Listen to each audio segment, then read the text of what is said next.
Hey guys, welcome to Crown Breakdown, the short video show where we talk all things Charlotte FC. My name is Maxwell. Let's jump right in. Okay, we're going to talk about the last three games that Charlotte's played in which they've gone undefeated in the win against Orlando, the draw against Red Bulls and Toronto, and we're going to talk a little bit about what Charlotte has done differently in each of the three matches.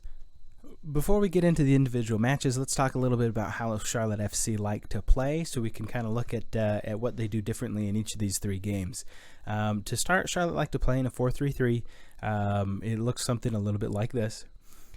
It's going to look a little bit different when they're out of possession compared to when they do have the ball.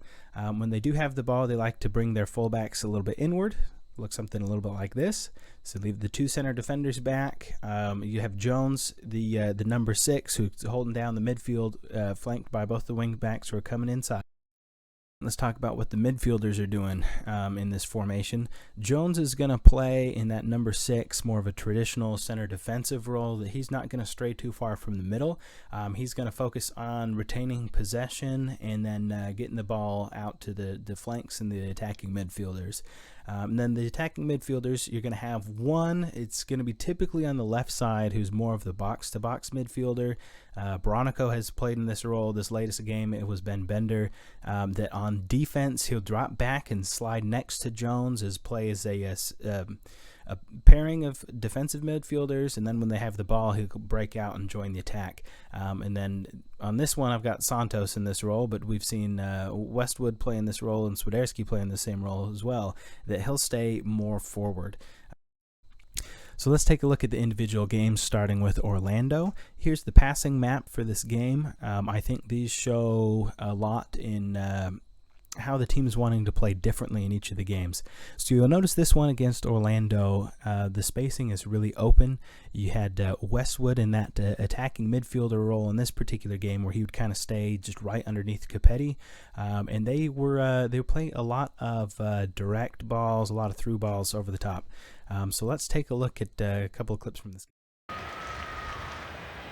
Agridan collects from Halliday. It's Copetti applying the pressure. And was he pulled back by Schlegel? Still Copetti's down in the box. And springs straight back up. Bronico. Threaded through for Gaines! And Gillespie, as he has done all season long, slams the door shut. Delivered back post. Well, he played a part in the side that won the CONCACAF U20 championship and qualified for that World Cup. It's a lovely leading ball through. And it could still be on for Bronico! Was he fouled? The edge of the box. Lindsay. Flighted forward. Copetti is won his foot race against Janssen. It's Copetti! And Charlotte breaks through! So we'll notice through these clips in this game, and then the goals as well, that a lot of the chances are coming from high pressure up the pitch, the turnovers, and then playing that direct ball, either a through ball or a ball over the top to get it in behind. I think this style of play really works well with Capetti. If we look at the highlights from last year, that's where a lot of his goals came from, were the long balls over the top, where he got in areas where it was one-on-one on the defender, or splitting the center backs here, and that's what we were seeing a lot of in this game.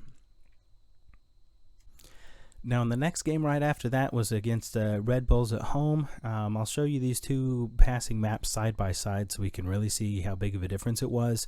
Now, Orlando and Red Bull play very different games. Red Bull, they're all about the high press, trying to make turnovers in the attacking third that they can easily convert. So here was the passing map against Orlando. See, it's very open, really wide, and this is the one against Red Bull. Now, it's a lot more compact on the wings. That we see number 20, that's Derek Jones, kind of holding down the midfield. He didn't really move much from that spot, but then the wing backs were playing up by the wingers, and then the attacking midfielders, they kind of spread out too, and that was just to get the ball past that high press. And so they were aiming to pass the ball through the press into the goal. So let's take a look at a couple of the chances from this game. Again, they kind of struggled this game with the same thing that they've been struggling in all of the games, which has been converting their chances. That Charlotte has made a lot of chances through really all the games throughout the season, but have been really lacking the finishing touch so far. But let's take a look at some of these clips against Red Bull, and we'll see how it looks different to the way we're trying to play through Orlando. They didn't need to come out. Derek Jones trying to tidy things up. Little flick from Jalen Lindsay to Melo. Connects the dot with Copetti. Oh my goodness. Nuno Santos releases Brant Bronico. He has Jalen Lindsay to his left. Bronico picking up his head. And that one back. He wants the whistle, doesn't get it. All given away there by Daniel Edelman. Bronico switching the wing. Jalen Lindsay. Nuno. Back to Lindsay. Trying to combine in tight spaces on the right-hand side. Derek Jones, away from pressure. He is a big boy with velvety feet. The velvet tank, as I like to call him. Yeah, that's a nice pocket there. He is on the ball again. Torren Vargas, get at him. Mouthful to Vargas. Copetti trying to link up. The cross is swung in. It falls through. There's Gaines! Oh, and it's slapped away by Cornell. Lindsay with the leftovers. And finally out for a corner. So the players are going to be a little tighter together. We get some quick passes in succession to get past the high press, and then really that release ball to get the attacker onto it, get it into the box for the chance. Like I said, unfortunately, the finishing just wasn't there for us this game.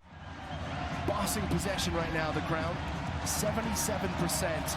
That's not unusual for the Red Bulls to defer possession, but they're averaging just over 46 this season. That's good from Nuno. Copetti, Great ball. off the shoulder of Sean Nealis. Copetti trying to pull it back. Jalen Lindsay. Now let's take a look at the Toronto game. Here's the passing chart compared to the passing chart against Red Bull. And what you'll notice is that on the wings you don't have those same tight groupings that you had to try and play through that high press. It was a lot more balanced, and then the difference between that and Orlando, the spacing was a lot more even. It wasn't kind of big spread out like it was against Orlando, where they're relying on the long ball and the switches just to get in behind the defense. That you had Santos playing in that more attacking role, just right underneath Copetti, and then Bender was kind of roaming, but more forward and less kind of out to the wings like we saw against Red Bull. Like always against Toronto, they're really relying on the high press to create the chances, and then rather than playing the quick passes like we saw against Red Bull, and then the release pass to get through the high press, and then the direct balls against Orlando, what we saw against Toronto was more the runs into open space to get past the defense. So let's take a look at a couple clips here. Poor touch from Jalen Lindsay, takes it out for Toronto throw-in. Home side with the advantage on the 6th minute goal by Federico Bernardeschi on the corner kick. Here's another giveaway by Toronto. Bender flicks it across, and it's blasted over the bar by Nuno Santos in this one.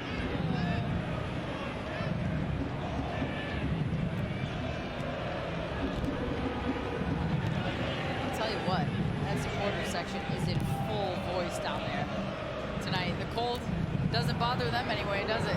Not right now. Here's Bender coming across the halfway line, checking up his run.